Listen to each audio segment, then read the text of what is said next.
Hey.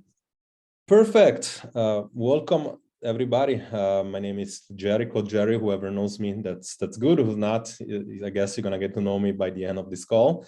We created this event because I thought that it was something really interesting to melt together two different school of thoughts when it comes to managing stress and together with weight gain and the impact of stress and weight. And obviously, what we wanted to do here, it's really give some perspective. Hopefully, as we move into 2022, 2023, we have a issue right now, at least in my space, which is basically the space of the weight loss, people losing weight and staying in shape, alongside with the whatever the fitness industry and weight loss industry tells you. And the big issue is that people no longer know what to believe because it's been driven into your mind that all you really need is information. So you need more of this, you need this diet, you need this product. It's all information based and people don't really know where to look for information. And therefore there is no action being taken. And as a result, there is more stress created alongside with the stress you already have, impacting obviously not only the way you look, but also the way you feel. And me, we like I known Coach Lydia when she came with me in the past inside my program, and she produced excellent results. And when we reconnected a few weeks ago, I said to her, I read her like little memo and it said like burnout coach, and I was like, I mean, is that even a thing? Like we got to the point and now there is like a burnout coach, because for the longest time, I thought that all we really have is like obviously you have physical coach, you have online coach, you have health coach, but I never thought to the perspective of having being such a thing. And then I thought not only she was one case, that another client of mine in the past, she reconnected and apparently she does something very similar with anxiety, and therefore there is all this need in the marketplace of different things. And it does make sense. A few years ago, I was reading that there was a statistic being done by, I don't remember which entity, but I clearly remember that there was about 87% of the world, like people in the world, are unhappy, right?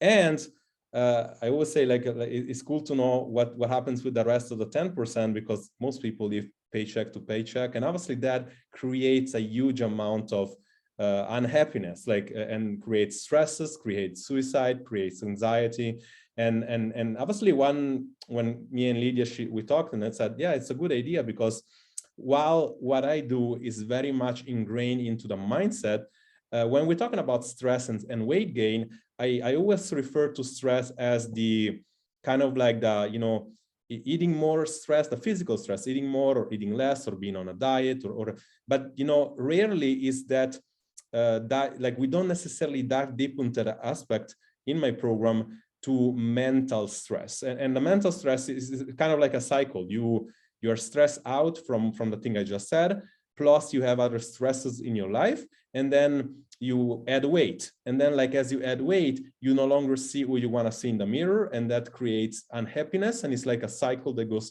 back and back, and you create more weight.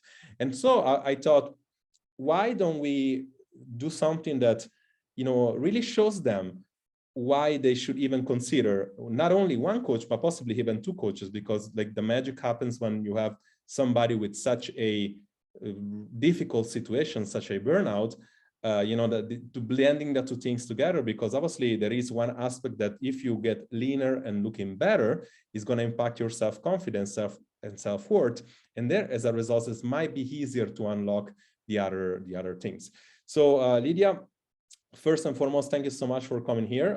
I know you're taking precious time of yours just to be here, and therefore I'm going to give you the introduction and really what this exercise we're going to do with them, to show them two different school of thoughts and possibly understand why they need to listen to either or both. You can go ahead. Thank you so much, Jerry, and I Love to have or spend time with you and with the ladies on the call. So let me tell you something about how I address it. Who am I? And so that you also have an idea. Okay, who is this lady in front of me? So I can give you also an example later on of my client to give you an introduction. So, but let me tell you first about myself and why I became a coach. So I was actually suffering from the superwoman syndrome, as I call it. I was spending long hours in the office, chasing the next step, working on my career, available for everybody. And, you know, things started to bow up. I moved to another country, changed my profession. My relationship was not working while I was just moved into another country. My mother was diagnosed with cancer, and I just became overwhelmed. I could not function anymore, could not eat, couldn't sleep. So I reached out for help. And then I was told, you need to take rest, medication, see a psychologist. But she only wanted to dig into my past. And I had a very good childhood, don't get me wrong. And I'm very happy that there are psychologists, but it was not working for me. It did not resonate with me. The medication clouded my judgment. So what I did, as I have been working for over 10 years in the criminal court of law, interviewing witnesses, victims, persons of interest, psychologists, and specialists, I knew how to ask questions. So I started to ask myself the right questions, how to turn my stress into serenity. So I discovered how to reorganize and re-energize and how to build resilience to future stress by just re-educating myself. I got certified. I created my successful coaching programs to have, you know, the resilience against stress, to have the stress prevention and to overcome your burnout. So I can walk you through one of my programs, which, you know, I think it's actually nice if I just give you an example of one of my clients. So let me share my screen to, where are we? Voila. Let me know if you see the superwoman syndrome. Yes. So this lady wants to go on and on and on and on and on, and gives a lot of pressure on herself because she just wants to do everything what she can. She wants to be a superwoman. So she's working and working privately and so on, but then she gets super tired of being stressed.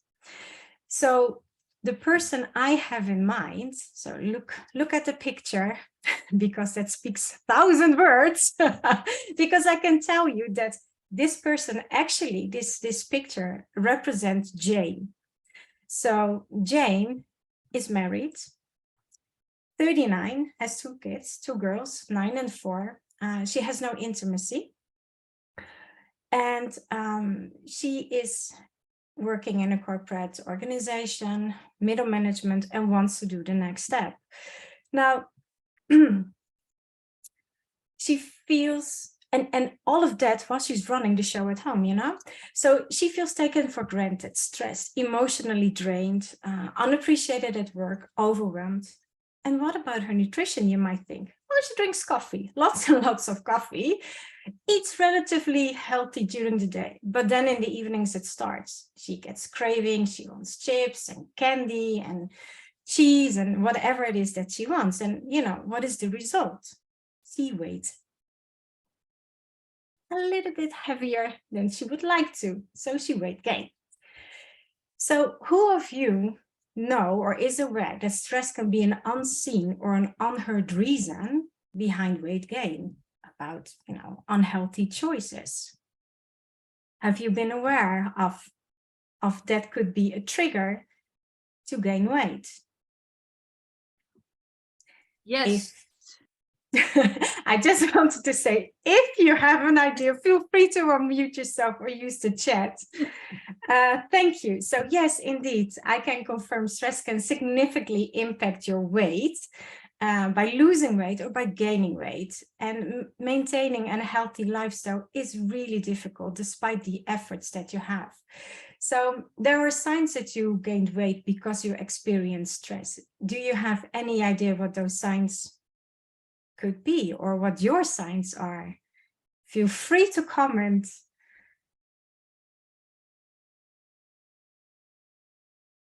So it has, I will, if you want to, you can use the chat, you can unmute yourself. If you don't feel comfortable, it's also fine. So then I will just give you the answer. That normally doesn't work in my coaching because I press you to think, because I want to know where it's coming from so we can prevent and we can just, move the needle forward. We got stress eating, sleep issue. That's both, I guess very Exactly. common things that you see. So that's good. Good. Well, thank you. That is exactly what I was aiming for, because the lack of sleep and the broken nights, insomnia, that represents, it affects your hormones. But also being an emotional eater or feeling all the time anxious or stressed or overwhelmed. But what about your mental health? Grumpy, indeed, exactly. Let me see if I've seen it correctly, because, yes, grumpy, correct. And not focusing, indeed. And not focusing and feeling grumpy. So let's put that under the mood swings. And then the not being able to focus has everything to do with your mindset. So different people, different reactions to this exact same situation. So for example, let's take COVID. A lot of people reacted differently. When COVID started on the pandemic, it was like, oh, what's going on? What's happening? One felt really anxious and the other felt super comfortable. So here today, thank you, Jerry. I'm here to talk to you about your mindset and about stress prevention, to boost you by making the right choices and to become aware of your part and to hold you a little bit accountable as well. So in my one-to-one coaching, it is actually the clients that bring in their experience, their challenges, and their stress moments. So we adapt that into the program, because with your input or with their input, we know more or less where to develop the person itself. So where you need to develop yourself, where you need to become aware or strengthen your mental health and to build resilience to future stress. So Jane, my superwoman, has been coached by me by building resilience to future stress without compromising on her goals, to bring her well-being to the next level, to become aware and acknowledge the experience of stress. And it doesn't matter in which area of life where you feel stress, but it is vital to be aware and to acknowledge this. So you have physical, emotional, cognitive, and behavioral signs when you experience stress. Who wants to give an example for physical, emotional, or cognitive or behavioral signs that you can experience when you have stress? Can you name a few? I get huge headaches. Like really huge headaches. Mm-hmm. Yeah. Breathing difficulties. Mm-hmm. So listlessness. Yeah. Those are the physical parts, indeed, the headaches. And what about the neck pain or the back pain? Do you experience that when you feel stressed? Also, yes. Shortness of breath, that falls into the physical part. But emotional, I mean, I think it was you who wrote it about grumpy. That yes. is also, that's the emotional part. That is, the mood swings or the low moods, but also the lack of enjoyment or the lack of confidence. And the lack of confidence is what you need to move the needle forward, to stick to your healthy choices, to follow Jerry's guidance and help and support to get your healthy nutrition in. I mean, you need to have a little bit of joy as well. So, but you can also have like really difficulties with your memory or with your concentration. You can have flashbacks or you can feel confused if you look at it in the cognitive parts. And behavioral, well, there are a lot of people who are actually isolating themselves. I don't know if that sounds some kind of familiar or you recognize this. Maybe not from yourself, but maybe from another person in your close surrounding. Being reactive also, reactive. Exactly. So what happens in your body when you feel stressed or anxious or overwhelmed? Hormones are produced. Yes, indeed. You go actually in the freeze, the fight or flight modus, and then is when you have the hormones, they're jumping in. Because if you have this freeze, flight or fight, that boosts your body to escape from dangerous situation. So then you need those hormones, right? So what happens if you constantly are in this freeze, fight or flight modus? Your hormones are producing, or your body produces the same amount of hormones day in, day out. But are you being chased every day by a lion? Do you really need to chase and run for your life every day? Do you need to have that hormone every single day? No. No, because that is a hormone what makes you gain weight. Maybe not in the very first second, but in due time, unfortunately, especially for the women, it creates a little bit of belly fat. It could be around the face. Hence, in short, you're not feeling really happy. I'm not saying that that's the only reason, don't get me wrong, but it is definitely there. So if your mental health, so with Jane, actually, we started to look, we're going back to my superwoman. With Jane, we started to look at her life in a helicopter view. And we started to work on some quick wins to gain energy, to work on her mental health. Because if your mental health is good, you can manage anything that life throws at you. You will definitely have setbacks, but you can recover from it quickly because of your mental health. So if you have a question, feel free to interrupt. I am with pleasure answering any of your questions. So Jane had to become aware of what was good for her, what gives her energy and what consumed her energy. And if you know what gives you energy, it creates actually other energy, which you can invest in making the right healthy choices, buying the right healthy food for you. You can go and to the gym, you can do your workout, but you can also recover from a stressful event. And then you set positive formulated healthy goals. Positively, of course, Lydia, what are you talking about? Of course I do that. But are you doing that? My question to you is, do you have goals and how do you formulate them? Let me know if you have a goal.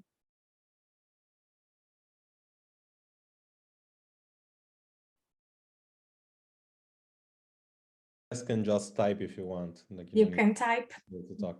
No problem at all. So how do you formulate your goals? I don't want to eat junk food. I don't want to eat biscuits. I don't want to eat pie or chocolate anymore. So most people want to help us by telling us what not to do. Don't worry, don't eat chips. Don't eat that. That's not good for you. Stop eating that. Don't drink so much. Don't do this. Don't do that. Don't eat this. And maybe you have a goal that says, I don't want to be fat anymore. I don't want to eat this anymore. I don't want to eat that anymore. So the result is actually that we do precisely what we don't want or should not do.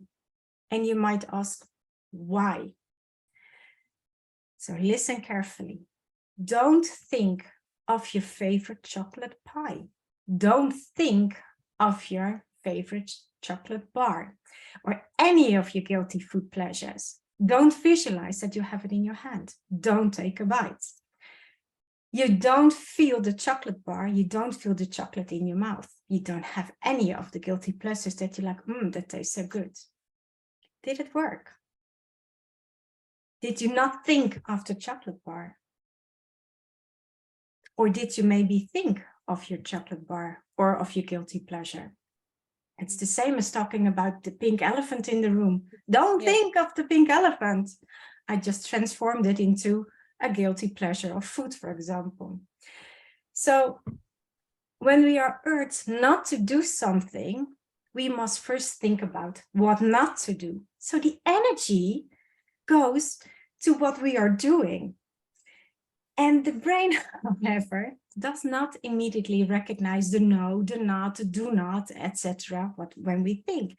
The brain visualizes a picture of the food and not the no eating your chocolate bar. It is really interesting how your mind is not always helping you. Your mind is not always telling you the truth, you know, because you have different triggers. So think about your goals and no longer about what you don't want to. Think to somewhere rather than away from. So think of, I would like to eat more healthy versus I don't want to eat chips. I don't want to eat a chocolate bar. I can't eat chocolate bar, or I can't eat this anymore. Think of, I would like to eat more healthy. I feel confident to do that. So how do you do that? You set a positive, smart goal. It's specific, it's measurable, attainable, relevant, and time-based. So Jane, my client, her goal was, I don't want to eat chips anymore, nor cheese, nor chocolate while I watch TV, Netflix in the evening. So is that a smart goal that she has, a positive, smart goal? What do you think? No, the opposite. Mm. You should find alternatives or better things to eat instead, and you visualize the things you maybe not aware that they are interesting or delicious. So if you move away or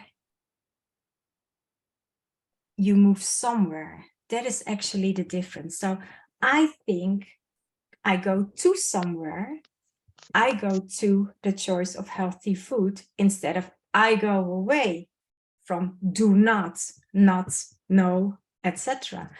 Because the brain kind of skips the do not part. The right mindset is key to help you to make the healthy choices and to fight stress and to build resilience to future stress. So changing your diet, your nutrition itself can be very stressful, even if it's you who choose to make the changes. So stress itself is often not what stresses us out. It's actually our response to the stress, which gives stress. It's our reaction and how we interpreted a certain situation. So our mindset, our beliefs influences what happens in our body and what happens next. Does this resonate, or does this clarify already something? What do you think so far? Is it clear, or shall I continue? Please. So our mindset really matters. Believe that you can continue to make those healthy choices. Reclaim and acknowledge the power of your mindset by knowing that you can change the game of any facet in your life by changing your mindset. So that brings us actually to the question, how do we consider our lives? How do we shift? What is our mindset? How do we shift them, to alter them, to have them more beneficial? So when we link this to stress, what is your mindset about stress? Is it positive? Is it negative? Will it help you? Is it that black and white, or are the gray tones? It's bad and devastating and worrying, overwhelming. I agree with you until a certain level, because it is true what you're saying, but this is only when you have chronic stress. In fact, as a stress and burnout coach, prevention, I do not believe in a stress-free life. You might wonder why, what? a life without stress is pretty boring. And you need to have stress to have the focus, to enhance certain aspects in your life. Remember, maybe you had a job interview, or at work, you had to give a presentation, or you had to do an exam, or you had to do something what was new for you. And what will help you to get the focus and to be on top of your game? That is actually the stress that helps you, because of the hormones that are released in your body that will help you. So many of us feel that our minds are never at peace. Our thoughts are uncontrolled, making us feel worried, sad, troubled, stressed, or restless. Now, gain mental clarity by decluttering your mind, get rid of the chaos and the distraction in your head, and then get clarity. Because the moment you gain mental clarity, you can achieve tremendous success to move the needle forward, because mental clarity keeps you focused on what and on track of what matters, your healthy choices, you losing the extra weight or maintaining your healthy diet, or making the healthy choices for you and any other aspect in your life to become more productive and efficient, to excel in certain levels, maybe at work or in any other aspect of your life. So actually, I wrote a book about it, which will come soon if you want to have more details about it. But it is about decluttering your mind, because there are so many internal and external types of mental clutter, like negative self-talk, worrying thoughts, anxiety, fear, could have, should have, would have, but also your financial state of mind, social media, alcohol, food, drugs, but also the past, present, and future. So live in the present and eat mindfully. Avoid that your mind brings you back to the past, because the habits of unhealthy choices are often linked to an emotion created in the past. So negative self-talk, put it in the closet and train your brain to be mindful. Pull yourself out of the negative spiral and replace it with positive affirmations. So any of you can give me some positive affirmations, please. Shoot. I'm curious with what you can tell me. Something positive. I will sing start. to myself. Oh. I sing to myself. I think you're beautiful. I love that. It That's helps. great. Yeah. It helps. Or I've got that, I have got that, or it's going to pass soon. What about I'm in charge of my life? Or I choose to make healthy choices. I am healthy. I love cooking. I love my kitchen. It is easy for me to eat well. It is easy for me to make those healthy choices. I love to eat a healthy snack.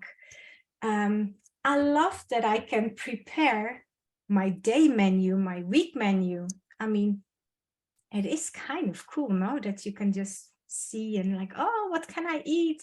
There's so many choices that I can choose from, so many different vegetables. I love a different season, meaning we have different vegetables. So become aware also if you're an emotional eater. Do you eat to relax? Does it make you feel better? Or do you eat to relieve, stress? Do you fight your cravings by identifying your triggers? That is really key as well. So become mindful and aware of what is happening in your body and mind, because do you eat to satisfy physical hunger, or to reduce stress, or to reward yourself? So there are some benefits of mindful eating, like weight loss, maintain healthy diet, and stress reduction, and give more energy, so you have a clear and better focus. But mindful eating is really about paying attention to the food, but you need to have that next to a healthy diet, because it is, especially when you need actually the two of them together. So having said that, our reaction to stress or to a stressor depends on the appraisal of our resources. So what do I mean by that? Well, let's go back to Jane, the superwoman.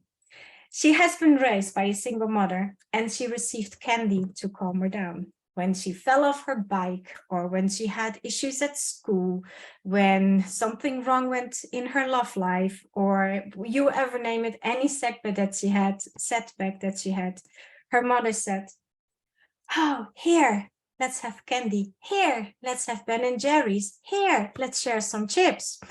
So Jane started to associate. So let's take the fall from her bike. I fall from my bike. My mom got worried.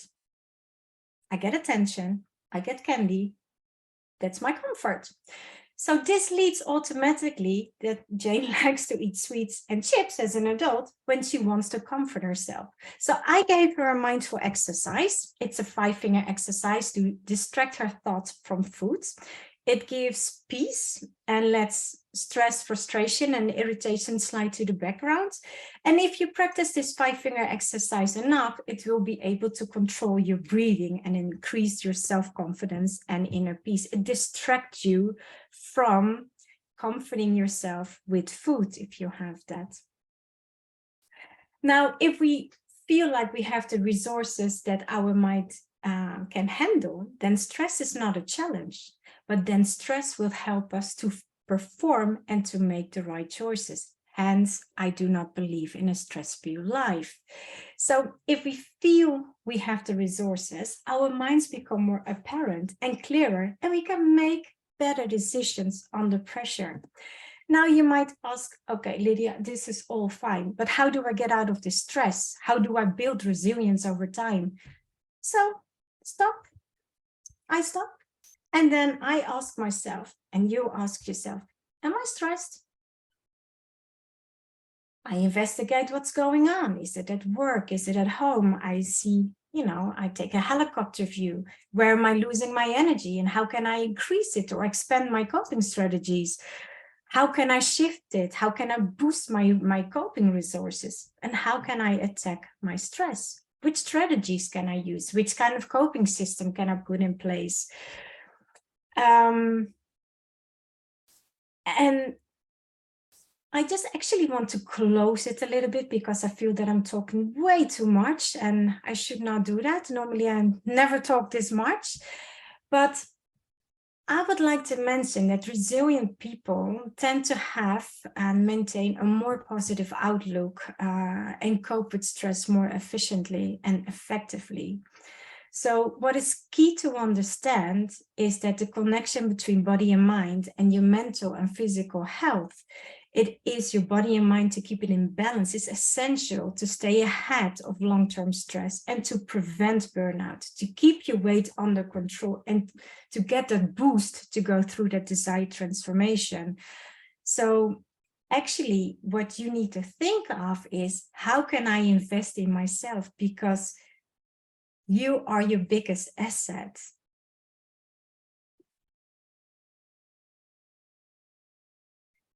If you have any questions, you are more than welcome to ask them. If you want to have more examples or any other kind of clarity or whatsoever, feel free to ask. And otherwise, I will be happy to give the floor back to Jerry. Yeah, I'd like to say something. I don't know how to phrase it, but this stress, sometimes I think I'm stressed because I have many things or tasks to do, and I am just a bit worried to start something. Although I really I enjoy doing something, but yet still I'm worried to start this task. So it's kind of being like excited to do something, but at the same time I am not able to start it. Like I try to this is like, Procrastinated.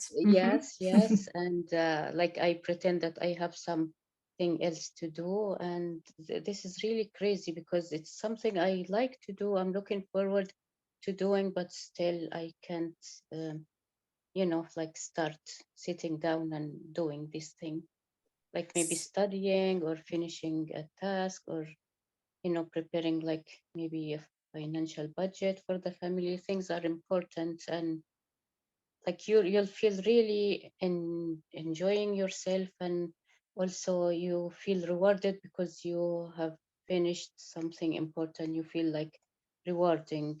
Mhm. Yeah. So this is not the very first time that I hear this. This is, I don't want to say it's very common, but it is not one of the first times I hear this. So I would like to ask you, those tasks, are they related to your social life? Are they related to your work life? Where are they? Where's the relationship? Maybe to clearing my mind, and yeah, some, like for example, something like learning, for example, the Polish language, and I'm so excited. I'm really enjoy attending classes and all that, and but I just wish like it's my my dream, like to sit down for an hour or two doing this thing, but still I can do it. Another thing is that maybe if like an obligation towards maybe the family, like organizing financial maybe issues, and it's really emergency urgent to do that, and I'm failing to do that, like Mhm. because if you don't like identify the problem, or like we are short in maybe this financial thing or so, then you cannot find a way or a solution. It's like you're lacking information of how much money, for example, I need this month, next year for my mm, daughter's education, for example. Then I get like I feel like trapped. I don't know how to solve the problem because I'm not sitting down to like study it, or like Mhm. yeah. So where is the pressure coming from? Who is giving you this pressure? And you don't have to answer it, because I know there are also other people on the call, so I understand that you might not feel comfortable. So my question to you is that where is this pressure coming from? Who is giving you the task? Where is it that you feel the pressure in your head? Is it because you lack energy? You lose focus or concentration? What about your prioritization? Can you make a priority out of one and just distinguish what is really important? What is it that you need? What are your needs to see, how can I do this? What is it that you need? So by knowing and understanding what your needs are, it can help you. But also it is one of a lot of things that are just, you know, like chaos in your head. I must do this, I need to do that. So if you can identify where your stress trigger is coming from, or where your pressure is coming from, or maybe it is also really something that represents a person who is a perfectionist, to be afraid to start something, because meaning if I start something, it is never good enough, because I could always do it better. And that is one of the things I do as well, from being a perfectionist going into a person who is ambitious. Because if you're a perfectionist, that is actually a little bit of a negativity that you put yourself in, because you always think, even if you finish the task, if you are able to finish something, it is never good enough. So you're never satisfied. So in the end, you say, I'm not going to start. And then you start indeed procrastination, and then you think, well, whatever, it will come. So you need to go to the root of where does it come from? Is it something how you feel, or is it what makes you feel? And there is not a yes or no answer in this case. It is really look at it. Where do you lose your energy? Where do you get your energy? Where can you make improvements? Is it, you know, if you need to let go of your negative thoughts or deal with your inner critics, or just gain the mental clarity to help you forward, to move the needle forward and to make the next step, to help you to get your focus and to get your concentration. I don't know if this makes sense. Yes, yes, absolutely. It's like an eye-opening. It's like you are inside my my mind, and you know, I think, yes, I think it's my mother that is like, I feel like I'm not good enough, and she always wanted me to do the things perfectly. So you're So, absolutely right. So I know it's this person, and but yeah, something that happened in the past, yes, you I can think leave it actually in the past if you can take learning out of it. So the past determines how you are right now, but you can also take learning from the past, develop yourself, and leave that negative part, what holds you back. You can find the tools. We can discuss about strategies or techniques, and to increase your tools to deal with it, not to deal with the past. It is good to know where it comes from, because when you know where it comes from, you can make the step forward and you can actually learn something from it. Because with learning, you increase also your resilience to stress, and then you know what to do, meaning you get back your focus and your concentration. yes, yes, absolutely.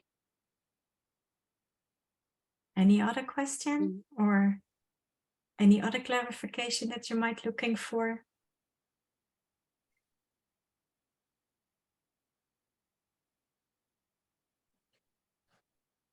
I think we're good. We kind of need to move forward. Yeah, sorry. Yeah, cool. So if you're good with your part, like we'll proceed. I'll just give you my perspective, and then we see how can we blend the whole things together. It's very intense. It's really good. I personally, not like I know we talked about a little bit, but I wasn't clear on exactly how you unwind the mind. And it was actually pretty cool because it's a good chunk of what I personally did in the past as well. You know, reframing your mind, kind of like deal with, you know, the I can statement versus I cannot, or like obviously that would have make you focus on negativity instead of focusing on what you need to you know, move forward. And therefore I can say that is now clear for, you know, how you can use that as a positive influence on that. So going back to whatever we said before, when we started this thing, I thought we I think we talked with Lydia, and we said we really need to get clarity on them on what they should, why they should even you know, listen, right? And right now we said that the attention is one of the hardest or like the most researched currency nowadays. And the problem is that people don't necessarily know who to believe, and why I think that what I do it's relatively different than another health coach. Is from not the amount of experience I have, not the amount of, you know, the amount of degree I have, but it's for my story. Like I, compared to another health coach or fitness coach, I had a past of an emotional healer myself due from body image issue. So I know exactly what it feels like to, you know, wear a shirt and then looking at yourself and say, oh, my belly's sticking out. And that impacts not only the way I feel by myself, but impacts the way I perceive other people to perceive me. Meaning, like, you know, I in this space, when you see, when you look at Instagram and you see all these models, female and males, all shredded, and people going to these guys and thinking that they have the solution, I know exactly why then people fail, because obviously they do not understand that. Firstly, whatever solution is being marketed to you, it probably doesn't equal to what you should be doing. But secondly, even when you find a good or let somebody very skilled on this field, it's very hard for them to be able to empathize with you because they do not know why. Like they say, okay, just do this nutritional approach, just go ahead and do it. Just because I can do it, it doesn't mean you can. Because, you know, when you don't have this, when you don't undergo emotional eating, it's so difficult to put yourself in other people's shoes. And this is why I believe my way or my success was so high in the past, and much more right now, because we tend to get, like, I always believe in innovation. I always believe in getting better, and I'm never really stop what I want to be doing.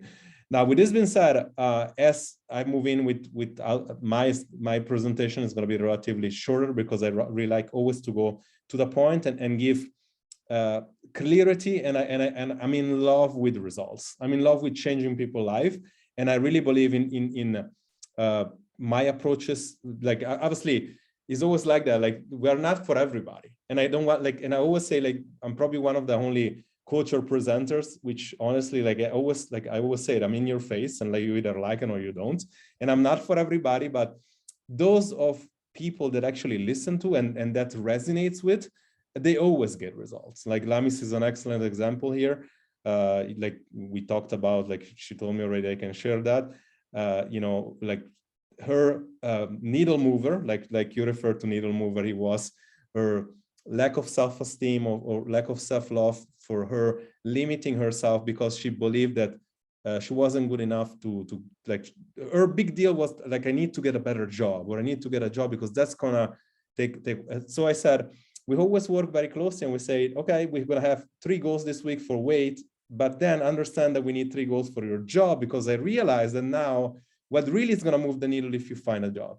And how to know, like she said, oh, you motivated me to do it. I said, you did it, but in 2 weeks you got a job. So you understand that, like, it's really about, like Lydia said, I would say the biggest misconception right now on people is the inability to deal with the emotion we don't like.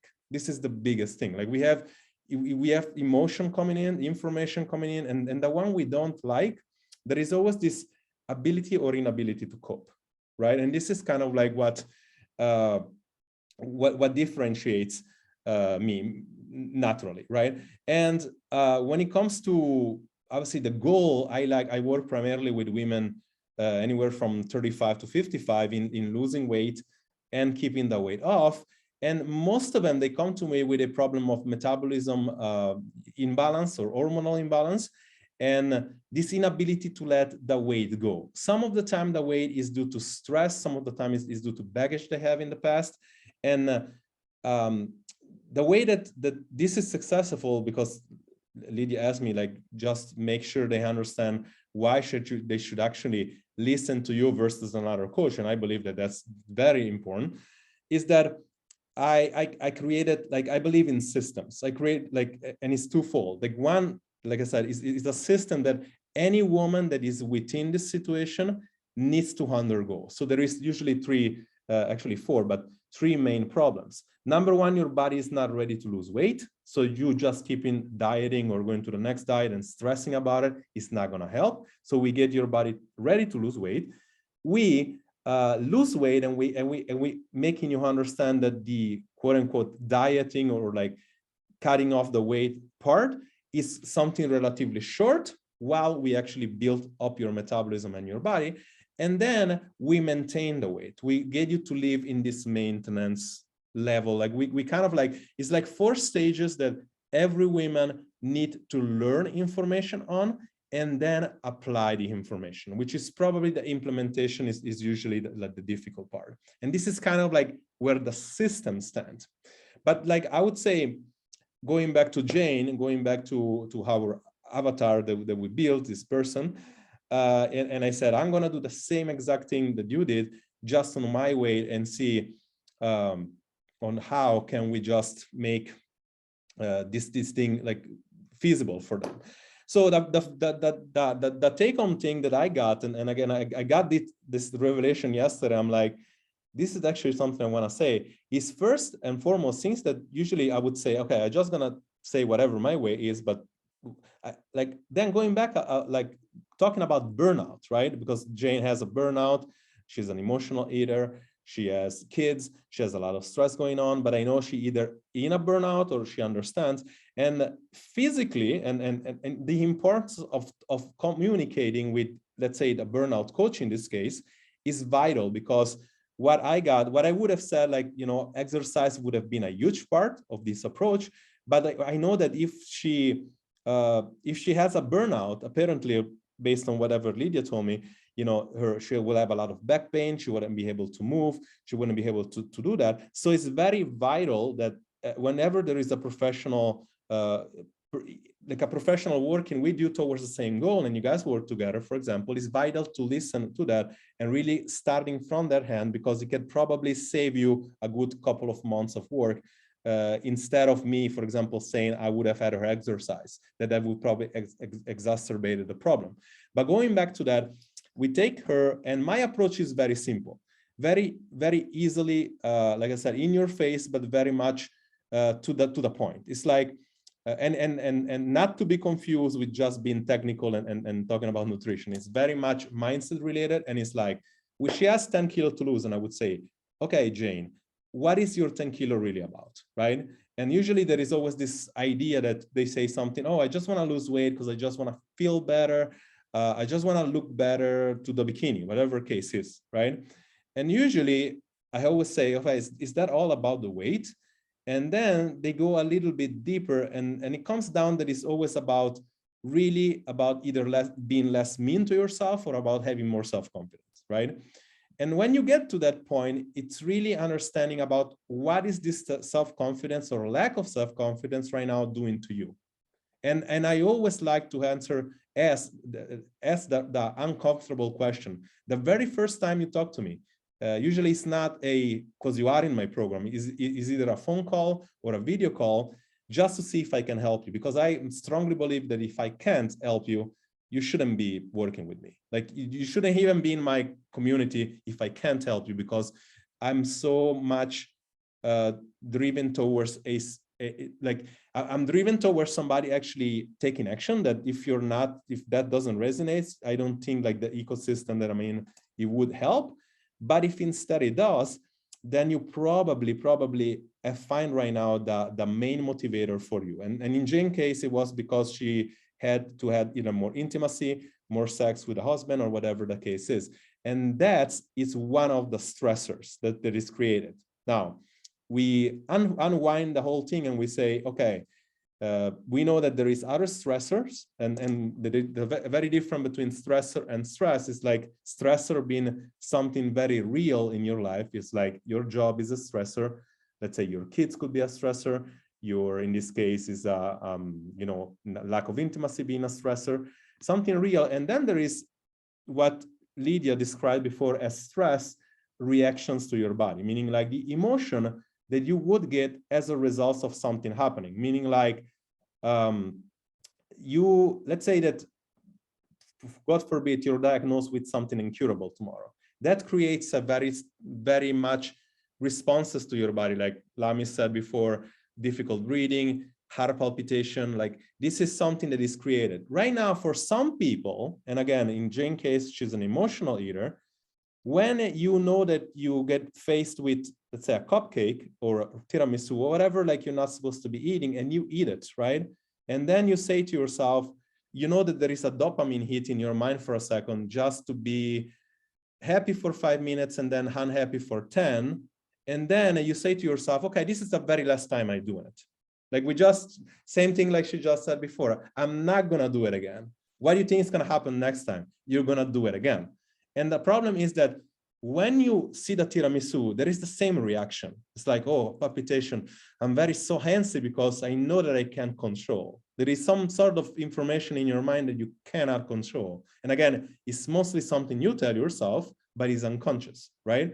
But the point is the stress is the same. The reaction is the same or similar. While one is very important. It's like something incurable. It's something like you should have a level of stress. The other one is something least important, but for you it is, right?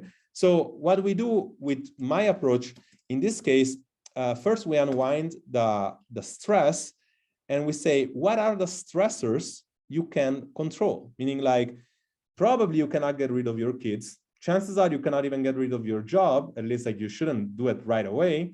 If you're your husband, you probably want to improve the situation, you shouldn't change your husband, at least right away. Like if we don't establish it, that's a problem. Then what is left on when you want to lose weight, chances are it's actually nailing the emotional eating part. It's like, how can, like the biggest needle mover we identify now is the emotional eating. And the funny part is that I ask this question all the time. I ask, like, why you think you're overweight? Oh, I eat cupcakes, I eat tiramisu, I eat this, I go out and drink, whatever. And then I said, okay, cool. Now what's the plan? Like, what do you think you're gonna do? I think I'm gonna go on the next diet. Keto didn't work, I'm gonna try paleo. So the question is, why would you try a diet which has 45 different rules when you know exactly what the problem is? You're just not willing yet or not equipped yet to wanting to deal with it. So what we do is we deal with it. Like we establish the benefits of eating that junk food, for example. We establish the benefit of not eating that junk food. And one of the two is gonna have a very long list of things. The other one is gonna have maybe one thing. It's like taste, right? And again, it's about talking about, this is kind of one of the things that we do with it. But there is essentially a lot of things into that. There is like whether or not you have restriction, there is comfort zones, there is a lot of things going on that. And it's very important for you to understand that, again, there is, in my world, there is really only one thing. It's like we find whatever prevents you from getting the results you want, we unwind that, and then we measure. Like, is either happening or not happening? And you need to be able to understand why it's happening and why it's not happening. That usually get you much closer to the results.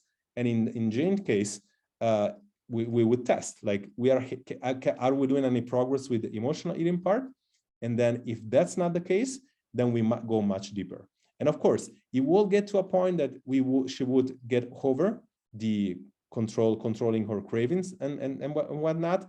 And then it's all a matter of saying, okay, how can we make it easier? Because essentially, it's really about, once she can lose weight, she will see herself better. She will identify who she sees in the mirror, and probably a lot of other stressor will go better. And this is kind of like how I would direct such person.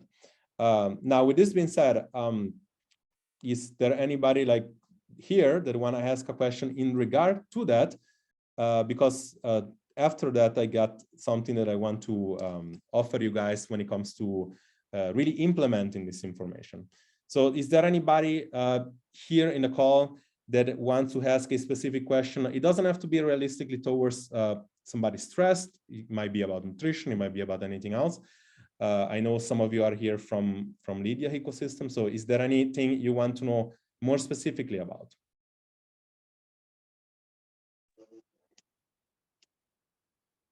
Can I ask, please? You were once telling me that if I feel hungry, then like I'm stressed because maybe I am hungry, or because I eat less, then this is going to affect the weight loss. Like, for example, I used to have, as you recommended, 3 meals or 2 big meals and 1 smaller or 1 snack in the middle. And I think I was going okay. Maybe I was overeating regarding calories, as you explained to me. And then you asked me maybe I could try having only like shortening the window of eating, like maybe 2 meals within maybe 8 hours or 6 hours. But then I found out that I am like maybe managing having less calories, but then I'm stressed and feeling that I want to eat more, not because it's like more of cravings, especially in the evening. Yeah, you want to identify in that case whether you're like we also talked about before, whether your hunger is real, meaning like is actually real hunger, or Yes. as an emotional hunger. Yes, So yes. this is kind of like, in that case, it would be, you also like we always say, you always have to come up with an hypothesis, and like, and based on your history, based on saying that, like, let's say you are for a month knowing exactly what you're eating, and like knowing that the problem we had in your case was that you were underreporting calorie. Like you thought you were eating Mm. little, you were eating more. That's that then you thought, right? So Mm. in that case, when it comes to real eating, real hunger or not hunger, or stress eating, it's really a matter of understanding how your body really works. We know that if your metabolism gets adapted, then it starts producing hormones, meaning like it starts overproducing hormones. It gets down-regulated, right? As it gets down-regulated, it goes from different stages of quote-unquote compensation, adaptation. There is dysfunction, and then there is metabolic disease. When you can observe something in a lab, meaning like when you can actually go to the doctor and take a cortisol test, and your cortisol is elevated, whether it was induced from you or whether it was quote unquote genetical component, which is usually the smaller amount of the cases, is that thing is present, right? So there is only one way to go. It's like usually it goes to the opposite way. And right now we're talking about things we can measure, meaning like not on the mental health side, more on the stressor of the body, meaning like we raise calorie, we tend to relax a little bit more, we tend to exercise less, we tend to do things that is going to get you to the other way, right? Given the fact that your body then is ready to lose weight as you finish your quote unquote metabolic restoration, then yes, then you establish whether or not your hunger is real. Meaning like, in other words, if you, there is always these components, right? We always talk about it. There is sleep. And again, this is very correlated with this conversation, by the way, because like, yes, it's true. The hormones are, how do you say, like the hormones are produced, right? And that gives specific feedback. It gives sleep feedback. Obviously, if sleep is not okay, then ghrelin gets elevated as well, then hunger. And maybe with except or cortisol, or with exception of cortisol that has a lot of water retention, all the other hormones are really making you gain weight as a feedback, not because there is chemicals that is going to essentially, not weight at least that you're going to keep. Weight in the scale tomorrow, yes, but weight you're going to keep is like, if you don't sleep well, you're going to get hungry from the ghrelin, but whether or not you measure that thing, you need to find a way to not get hungry. In other words, meaning like you either, like you said, you eat more frequently or you eat less frequently. And of course, if you don't, like we know that if we don't lose weight no longer, if your measurements aren't getting better, if your visual is not getting better, and if you are getting hungry, your metabolism is compensating again. So yes, we need to change something on your approach. So in this case, probably chances are your example you're making right now is more of a real hunger situation. It's like more of a restriction type of thing, right? Rather than saying, okay, yes, I am whatever, like an emotional eater. It can go hand in hand, because then you say to yourself, I'm an emotional eater, I'm just gonna eat and I'm gonna start on Monday. You see how the example is like, there is two things that create, I got a lot of hits the other, like I just created a reel and I put it on TikTok, and I got like, for one of the first reels, I got like probably in one day, like more than 1,000 views, and some of them they put, oh, you know, I mean, what is called like eating disorder doesn't work like that. And it's like, okay, like depends when you list eating disorder, because I had a binge eating problem. It's real. I fixed it myself. I was able to help hundreds of people fixing it. So I don't know what the textbook says, but it's not created equal, right? And it's always like two things that really matters, like hormones, real, and thoughts, meaning like they're real, but it's something that you can work on, right? And the thinking part is like you give food a lot of value, which is either positive or negative, and that creates internal conflicts. In two words, is essentially what Lydia does to a very, like you create internal conflict with yourself from validation of food, positive or negative. And the restriction, the hormonal part, the very real part that you not, like people say, I need more motivation, I need willpower. you're not going to outbeat your physiology ever. If you're starving yourself, your hormones are going to make you hungry. Even if you wiggle your way towards that, your metabolism is going to downregulate it. You're going to move less. You're going to do this thing that I'm doing with my hand less. You're going to sleep worse. Like, your body has a set point and it wants you to live in there. You either do it smartly and you reverse that, or you're not get to win. And so the first thing that we can control is thoughts. It's like you are either in control of that. And this is probably, I know it sounds like the opposite way, because it's much easier to eat a little bit more and get in control. But the thinking part, at least you are in control of for sure. Like if you do the work with Lydia, if you do the work on yourself, like, you can control that part.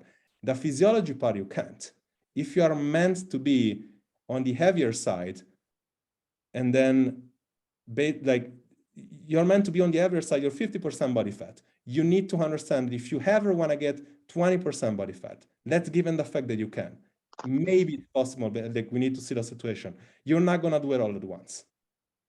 Like, you're not going to go from losing 40 kilos, it's not going to happen. Like, you just need to lose 10. You need to adjust. You need to get real with yourself. You need to give your body some breaks. You need to do it again later. And this is what probably most people can really, you can jump in, Lydia, if you want. Like, this is what I experienced in the past. Like, people, when they have internal conflicts and they say, oh, I want to lose weight. And I say, but hey, you just lost, I don't know, you just lost some kilos, but you look much better. Why do you want, oh, but my scale is not moving. I feel bad about myself. I have this thing. And then they go ahead and binge. And it's like, I mean, there is some sort of conversation going on why you should really give less value to the scale, because this is gonna probably fix the other problem first. And that's my experience on that. I think that that's something that you can probably validate a lot on the approach you're doing. Yeah, so actually that has everything to do with let go of the negative thoughts and deal with your inner critics. Yeah, there's a big part in that, but it is also sometimes what you see is not coming in your brain, because your focus is actually on the scale versus your mental health, your mental focus, and the things that you actually see. So sometimes, that's what I said, your brain is pulling kind of tricks with you, but it is because it is you who wants to believe what you think you see. And that is the most difficult part with a mental health. I mean, that is also, I can, if you have another 5 minutes, I can give you an example from a study that has been done just by mental health. And so Jerry was just talking about ghrelin, also called the hunger hormone. It is a peptide created in the gut, and if you have not eaten a lot, then actually, if I'm not mistaken, then it rises, signaling to the brain, hey, seek food, I want to eat, you know. So then it slows down the metabolism if we can't find the food, if I'm correct, Jerry, if I understand that more or less in high level. Mm-hmm. So the study that has been done is actually done by a couple with a couple of people. It has been a few people have been given a Sensi milkshake while they were hooked up to an IV to measure their blood. So the Sensi milkshake, 0% fat, 0% sugar, 140 calories only. So the Sensi milkshake is actually a guilt-free milkshake. It's satisfying, it's fantastic. So the people who were hooked up, they drank the shake, the ghrelin level dropped slightly, signaling to the brain, some food has been processed, but not a whole lot. So a week later, the same people went back to the lab, hooked up again to the IV to measure the blood again, while they have been given another milkshake at this time. It was the Indulse shake. 30 grams of fat, 56 grams of sugar, 620 calories. My goodness, what a milkshake. Saying, now, this is the decadence that you deserve.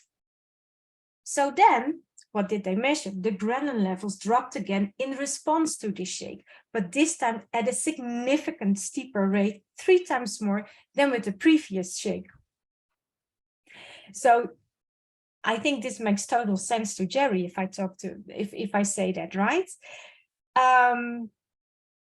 That the drop in ghrelin is proportional to the calories consumed. But there's a catch in this study, a huge catch. Even though the participant thought that they consumed the sensible and the indulged milkshake, they got the both same milkshake on the first time and the second time, the exact same milkshake. Okay, well, what do you want to say with that? What does it tell us? It tells us that the mind pulls tricks on us just because we want to believe that something is indeed what we think it is. So the Sensi milkshake, cannot be that good. It's only 140 calories. It's just a little bit.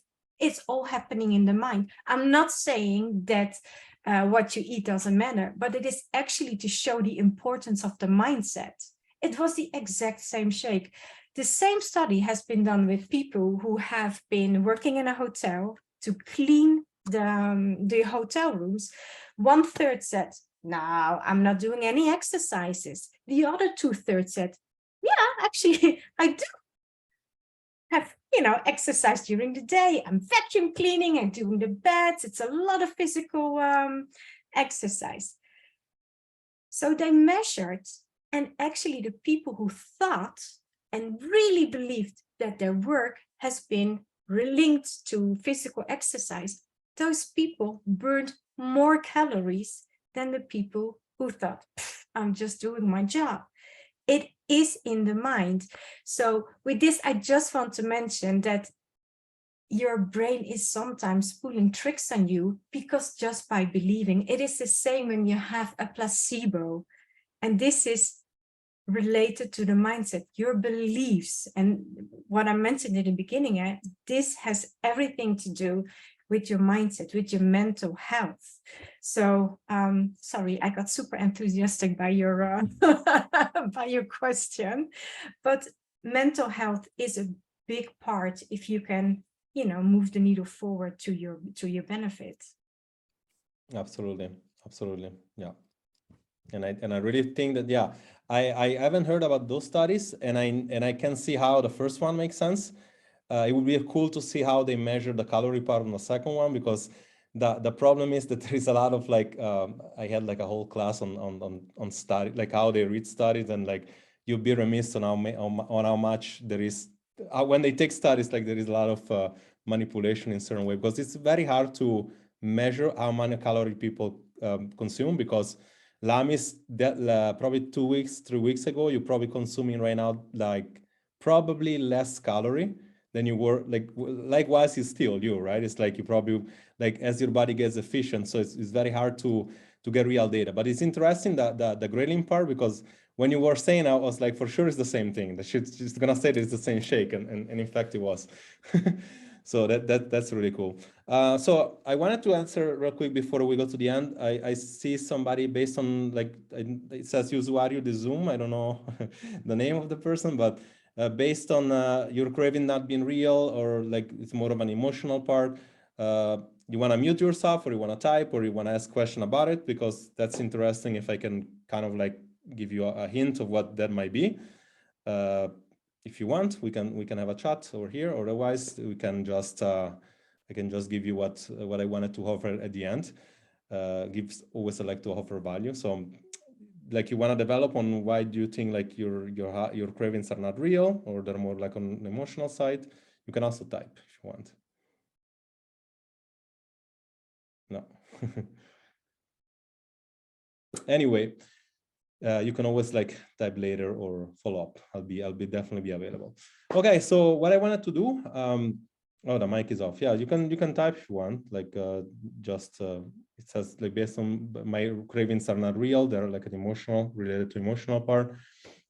Yeah. So what I have for you guys here, and that you might be interesting even for you, is that, like I said, I always like to get people to walk away with something, with value, and essentially, like, I like to see everybody succeeding, whether they're already, you know, working with me or not.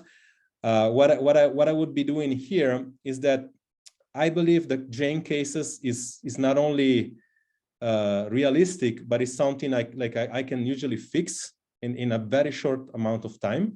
And he's talking about not obviously not the burnout part, but at least the cravings part. What we're gonna do, we do in my group, where I have like a Facebook community, which is free, that people can join. And we have challenges pretty much on a weekly or bi-weekly basis. The catch is that not only the challenges are free, but I actually pay people to get in shape, meaning like the winner gets anywhere usually from $25 to some challenges, even we run into $200 or $500, is that essentially that's what happens right now, is that people, there must be some sort of an excuse for people to do the work, meaning like, and when we say I pay you to get in shape, is that at least people join the group, comment, actually do the work, because what happens when you do the work, you see magic happens, like you really take yourself out of the comfort zone. One of the hardest thing, and we were talking with Lam, is like that was for her hard in the beginning, is like her ability to stop being a perfectionist, to take action, and, you know, to stop chasing her tails. In other words, like when we talk and we say, you know, like, remember when I said, like, when you really stop limiting yourself, like you see magic is going to happen. Like, it's been 2 weeks now, and like for you, magic is already happening, right? So the way we do it, I made a challenge, and it was a poll, and you know, like the Beat My Cravings challenge in 10 days was interesting, I guess. And what's going to happen inside the community Monday, we're going to go for 10 days. I'm going to go live, probably out of the 10 days, going to be up maybe 5 lives every couple of days. It's going to be like a task to do. It's going to be, for example, post this, post that. You can let me know about, you know, what is the case with, like, there is always going to be something related to stop. I had identified the 5 or 3 to 5 things that everybody should do that wants to really stop emotional eating. And for some of you, it's going to be magical, because whether or not you win the challenge, you are really in for understanding, first of all, why you eat for emotion and how to stop it. And again, this might be related or not to stress, but there is going to be a physical component. That physical meaning, like Lami said, you know, real cravings versus not real cravings, that if you fix the real part, everything else is going to be much easier. So what I'm going to do here on the chat, for those of you who are here and the other one not in the chat, probably are going to see a replay in an email or something. I'm basically going to I'm going to comment my group here. And you can join this group and join as soon as possible before Monday. This way you can actually get the benefit of the challenge. And for the other one that, you know, maybe wanting to talk more about, you know, your particular situation, I'm going to post both and again, this goes for Lami's tour, for the ladies inside my group that really maybe have a burnout or on the process or think they have a burnout. I'm also going to paste here, you know, my calendar and Lydia calendar, so that you guys can really see how to like take some real action, meaning like doesn't necessarily mean like you have to necessarily, you know, do work together, whatever the case is, but do something different. That, believe it or not, the worst part of right now is that, you know, watching a video, watching a podcast, like, you know, like it's believed to take action, like nothing really changes. And unfortunately, we are in the world for a limited amount of time. You want to be not only living longer, but you also want to live good with quality. And if you can fix whatever problem is, then you can make a difference within yourself, probably the people around you as well. And again, if you do that, it's done by taking the first action. Like, you have to acknowledge the fact that if you are where you are, probably you don't got what it takes to actually fix that on your own, whether it's a weight goal, whether it's a stress goal. And this is why coaches are out there, meaning like this is why our service exists, because it's not a result of it's not like a result of information, is a result of you implementing the information correctly and be able to assess what's happening.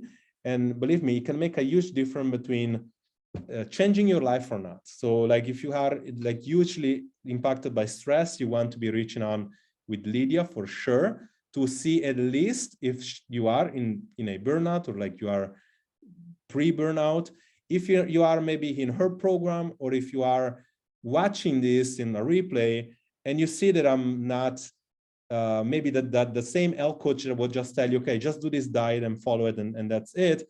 It's going to be a lot more, and it's also going to probably require a lot more of work.